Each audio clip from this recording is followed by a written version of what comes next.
Hey, it's your guy Tyrrell back with the interviews. In today's video, we're going to briefly break down how Liverpool went 9 points clear of Manchester City by defeating them 3-1 at Anfield. But before we do that, don't forget to give our video a thumbs up if you do enjoy it. The bell below does give you daily notifications regarding our organic, unfiltered soccer/football analysis. And don't forget to subscribe to our channel as we try to reach 5K subscribers. But now, let's get to the starting lineups. We look at Liverpool 4-3-3, Mane, Salah, and Firmino up front. In midfield, Henderson, Wijnaldum, and Fabinho.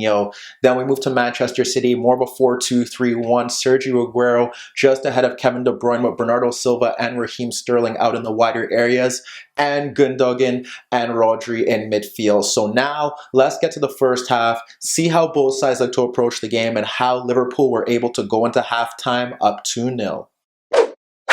So when we break down Liverpool's win over Manchester City, we have to look at how both sides look to approach the game, because obviously when you look at the starting lineups, you're not too sure how City specifically would go about things. Here, when we do look at the board, we see City in more of a 4-2-3-1, which means Kevin De Bruyne is a bit higher, and you have Rodri and Gundogan playing a bit deeper to protect the back four. It does hint at a sign of caution from Guardiola, who does respect the fact that Liverpool's threat is potent up front, and he wanted to ensure that he had enough numbers in midfield and they weren't overrun in that zone, and also to provide cover in case the fullbacks in Angelino or Kyle Walker got caught high and they could shift over to protect those zones. However, when you do look at it, the midfield battle is kind of in set because City were dropping off and allowing Van Dijk and Lovren to get on the ball in earlier stages and have just Aguero step to him. You would see De Bruyne on Fabinho, and at times he would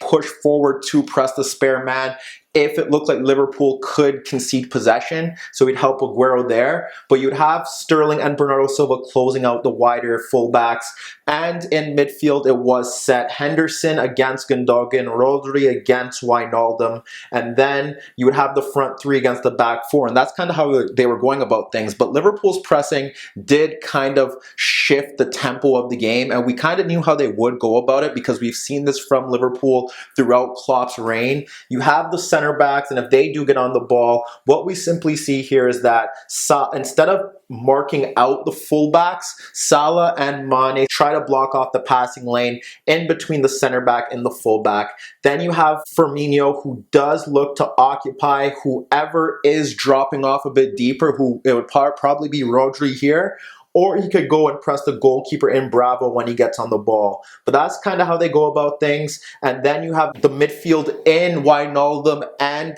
Henderson, who should be stepping out to the double pivot. And then you could have the fullbacks pushing a bit higher to close down Walker or Angelino if they do get on the ball. That is the base approach for the way that they were going to press, but we did see different variations of it. Like I said, in the earlier stages of the game, we did see this. It was Firmino ahead of Rodri, who was trying to drop off a bit deeper. It was Mane and Salah blocking off the passing lanes from the center backs to the fullbacks. You had Henderson ready to shoot out at Gundogan, and that left space, because Kevin De Bruyne was occupied by Fabinho, it did leave space for Wijnaldum to shoot out into the path of Kyle Walker if the ball was played there. So that's kind of how they went about things in the earlier stages, but we did see examples of the way that Liverpool did vary their pressing to ensure that Manchester City would always be flustered trying to build out the back. One of the few examples that we do see is we have Salah stepping to Bravo, pressing him when he does receive the ball, and when Salah presses Bravo, he ends up playing the ball into Gundogan dropping off. When Gundogan gets the ball, we end up seeing Henderson shoot out to him, and then once Henderson presses, Gundogan drops the ball off to Fernandinho, and when Fernandinho receives the ball, Salah is within close proximity to press the center back, and when he steps into Fernandinho ends up playing a loose pass beyond Angelino, and that's how Manchester City do cough up possession. When we look to another variation of how Liverpool were looking to press, we have Firmino ahead of Fernandinho, Salah and Mane blocking off the passing lanes to the fullbacks. You have Henderson stepping out to Gundogan, Fabinho stepping out to Rodri, and that being said, the only real clear passing lane is technically out in the wider zone for Walker. Walker, and that's when you can have Wijnaldum stepping towards him. On the flip side, we did see a spell where it was Firmino ahead of Bravo, but blocking off the passing lane into Rodri. And with that being said, we still have the wider players blocking off the passing lanes to the fullbacks. But when Fernandinho switches the ball into the path of Angelino, what ends up happening there is that we end up seeing Henderson shift out into that space. We have Wijnaldum stepping to Rodri, and we have Fabinho shifting over and closing down Gundogan. So when you really look at it, that's how they went about their pressing. The wider players knew their jobs, blocking up the passing lanes into the fullbacks while stepping to the center backs. And we had the midfield three moving across the pitch with the shuttlers and Wijnaldum and Henderson willing to close down the fullbacks if they get the ball, and neither Robertson or Alexander-Arnold were shifting forward. Liverpool, without the ball, did drop off into a 4-5-1, and what ended up happening there was on the rare occasion where they did decide to suck up pressure, we saw Firmino sitting on Rodri, trying to ensure that he couldn't dictate the game in their half of the field, and that's how they went about it. City, on the other hand, did drop off into more of a 4-4-2 without the ball, like I did say, and we often did see De Bruyne sticking towards his marker in Fabinho, and they didn't really suffer here based off the fact that they had the midfield battle in check. And even with Alexander-Arnold and Robertson looking to push forward, Pep wasn't too worried, because despite all of the great attacking features that Sterling and Bernardo Silva do possess, they are reliable defenders of the ball when they're not in possession to track back to ensure that there aren't any overloads down that side. Specifically down the left-hand side, where we did see Sterling often protect Angelino to ensure that Salah didn't get into 1v1 situations with him. So when you really assess it and see that City did technically start the game with more of the ball, you kind of question how they fell behind early, and within 20 minutes they were down 2-0. So when we do break that down and see how Liverpool were able to get their goals, it's simply down to simple errors and breakdowns from Manchester City. When we look to the breakdown of that first goal, it does follow a controversial moment where City do feel like they should be awarded a penalty, and they do switch off, and we end up seeing Robertson play the ball into the left channel for Mane breaking forward with Kyle Walker in an advanced position. So now we have Mane breaking forward down that left channel. We have Stone shift over and Rodri trying to shift over as well to offer some protection. And we have Mane coming up against Stones, and rather than cutting in, he decides to take Stones on 1v1 to the byline. When he takes him to the byline, he plays across through the box. That does evade Fernandinho and Firmino attacking that 6-yard box, and it ends up falling into the path of Salah and Angelino. And what ends up happening there is that Angelino clears the ball into the path of Gundogan, but Gundogan doesn't do a good job, and his tame clearance ends up falling into the path of Fabinho. Gundogan doesn't step, and when a marker eventually tries to get close to Fabinho, he ends up firing an unstoppable effort past Bravo, and that puts Liverpool up 1-0. Yes, it wasn't necessarily the breakdown that we can blame Pep for, but the City players did switch off, they didn't clear their lines, and they presented a Liverpool player within close proximity of the box an open shot, and City need to do better there if they want to beat this Liverpool side. Shortly after that, Liverpool doubled their lead, and this time it's a complete breakdown from Manchester City. They do well to close down the ball. We had Aguero stepping to Van Dijk, and Kevin De Bruyne decide to gamble and close down Lovren. Lovren is now forced to clear the ball into the path of Firmino, but we end up seeing Fernandinho win the ball, but he nods it straight back into the path of Fabinho. Fabinho here squares a short sideway pass into the path of Alexander-Arnold, and before Sterling can step to him, he locates that Bernardo Silva is looking to gamble and step towards Van Dijk. When he steps towards Van Dijk, that allows space for Robertson to break forward, and we end up seeing Arnold play that cross-field switch into the path of Robertson. Now Robertson's able to break into Manchester City's half, and what we end up seeing here is that you end up having Mane making a dart in between Stones and Walker, you have Firmino making a run in between the center backs, and you have Mo Salah goal side of Angelino. And what we end up now seeing is that Robertson delivers a great first time early ball from deep around the Manchester City defense, chance. And although a lot of people can blame Fernandinho for not getting to the ball, it was a great cross, ends up falling into the path of Salah, and he nods a superb effort past Bravo. But just like that, the cross-field switch that Liverpool are known for between the two fullbacks, because Bernardo Silva attempts to gamble and Robertson locates that, Liverpool are in a good position there. All three attackers are looking to break in between the back four. That back four that is makeshift doesn't know who to pick up, and you have Mo Salah goal side of the young left back, and he makes no mistake. But with Liverpool going up 2 goals so early, we did see City rejig their press, and they were more aggressive. We saw De Bruyne and Aguero now stepping to Lovren and Van Dijk, and that would trigger Gundogan to step forward to close down Fabinho if they try to play the ball into him. However, with City pressing this high, Liverpool were able to bypass it and get into some good positions. When we look at a few examples, the first one that we do see is Kevin De Bruyne stepping towards Van Dijk to try and close him down, and Van Dijk easily pokes the ball into the path of Wijnaldum. Wijnaldum now picks up the ball and he instantly slides it beyond the narrow Bernardo Silva into Robertson, and he gets the ball back near half. What we end up seeing here is great positional awareness from Liverpool, and we've seen this throughout the season where they adopt that right-hand side.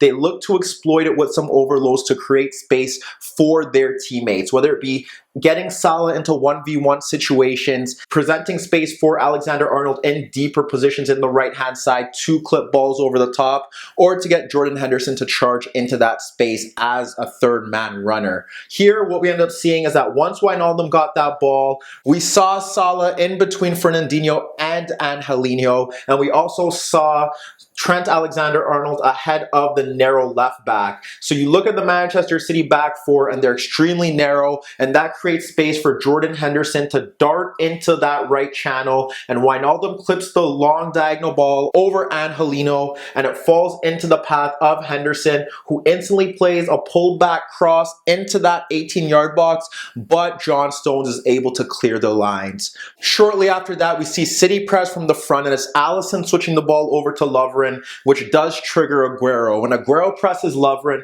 Lovren drops the ball back to Alisson, and that triggers Kevin De Bruyne. What we should highlight here is that we had Gundogan step into the path of Fabinho, we had Wijnaldum being pressed by Rodri, and we saw Raheem Sterling check in to the path of Henderson. So when Alisson gets the ball and he's pressed by Kevin De Bruyne, he simply clips a pass into the path of Alexander-Arnold, who is now free to break beyond Sterling and get across Rodri to run at a narrow back four. We see Mane making a darting run across Fernandinho and John Stones, and it does drag Walker narrow, and now we have Alexander-Arnold able to slide the ball across Walker into the path of Firmino, who's able to get in a yard on the recovering Walker and force Bravo into a save. But just like that, City are trying to press high to win the ball and possibly create a goal-scoring opportunity, and Liverpool are able to bypass them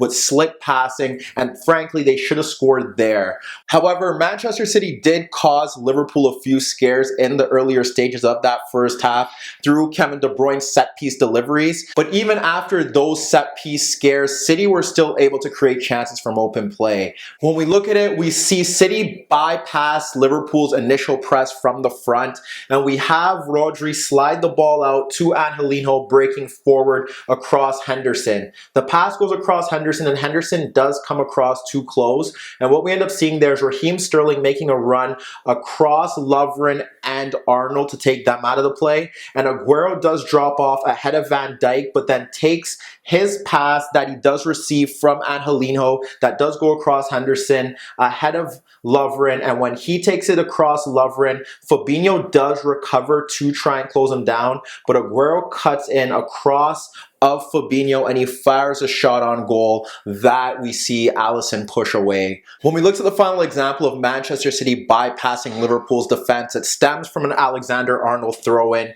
He throws the ball into Mane ahead of Stones, and Mane ends up squaring the ball into the path of Firmino, and Stones does step to press, and Gundogan is also there to poke the ball away from Firmino into the path of Fernandinho, and Fernandinho receives the ball and he's able to split Wijnaldum Wijnaldum, and he splits Henderson to find Kevin De Bruyne, who's able to spin away from Fabinho superbly. Now we have Kevin De Bruyne running at a three-man Liverpool defense because Alexander-Arnold is caught high, and he ends up wrapping the ball around Lovren into left half space for Sergio Aguero. Aguero breaks into left half space, Van Dijk comes across, and Aguero fires a low shot inches wide of the net. When we break down that first half as a whole, Liverpool's pressing caused City issues, and once City made mistakes, Liverpool were able to exploit them. When City looked to push and chase the game, Liverpool also deserved credit for bypassing City's pressing and getting themselves into good positions. But we can't forget that City did create some quality chances in that opening half,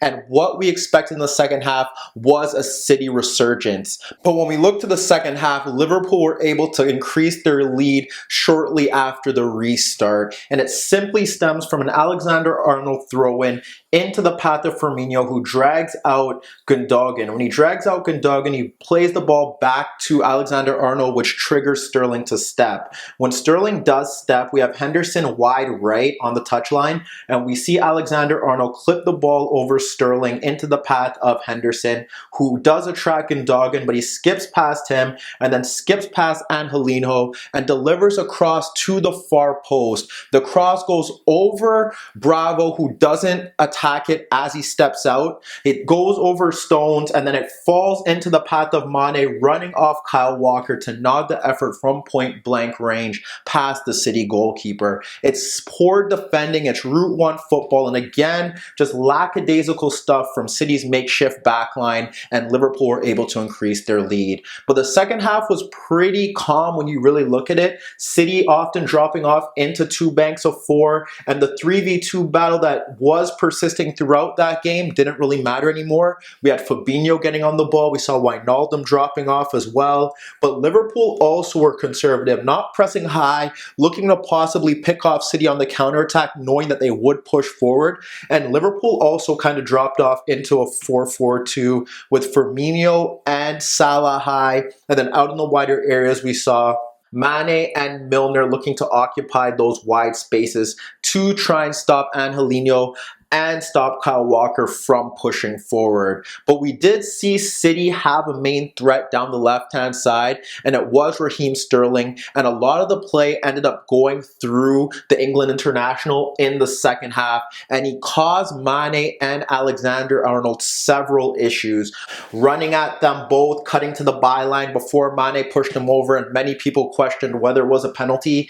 And later on in that half, we did see the ball shifted out from Angelino to Sterling to skip by Alexander-Arnold before Mane did well to track back and poke the ball off Alisson for a corner kick. Liverpool did bring on James Milner for Henderson. It was a like-for-like change. We saw Gabriel Jesus come on for Aguero, and we also saw Klopp try to stop Sterling's threat by bringing on Oxlade-Chamberlain for Firmino, shifting Oxlade-Chamberlain out to the right-hand side and pushing Mane forward. But even then, Sterling found a way to impact the game after Bernardo Silva had given City a lifeline. What we end up seeing here is we have Rodri dropping ahead of Mane and Salah, and he ends up clipping a diagonal ball out to Angelino ahead of Oxlade-Chamberlain. Angelino squares the ball into the path of Sterling in a narrow position, and he skips past Fabinho and plays a pass into Kevin De Bruyne ahead of Lovren and Alexander-Arnold,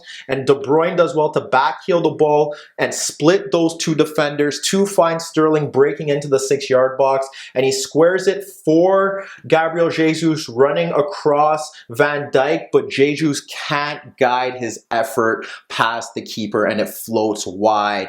We did see Klopp bring on Joe Gomez, taking off Salah, pushing Mane high, pushing Alexander-Arnold forward down that right-hand side ahead of Gomez for more protection, but even then Sterling was able to win a free kick. But City in that second half, despite Sterling's best efforts, couldn't close the gap with Liverpool, and now they sit 9 points behind the league leaders. When you break down that game as a whole, like I said, Liverpool took advantage of City's mistakes and were efficient in front of goal. Their pressing cost City some issues, and although Sterling did give City a lifeline in the second half. They didn't do enough to force Alisson into some quality saves. But let me know what you guys think. Does Pep Guardiola deserve blame for City's loss? Can City overcome Liverpool's 9-point lead at the top of the Premier League table? And what solutions can Pep Guardiola find to improve Manchester City's inconsistent Premier League form? Meet me in the comments below. Don't forget I upload videos every day, and don't forget to subscribe to my channel. If you like this video, give it a thumbs up. And that was your daily dose of the interviews.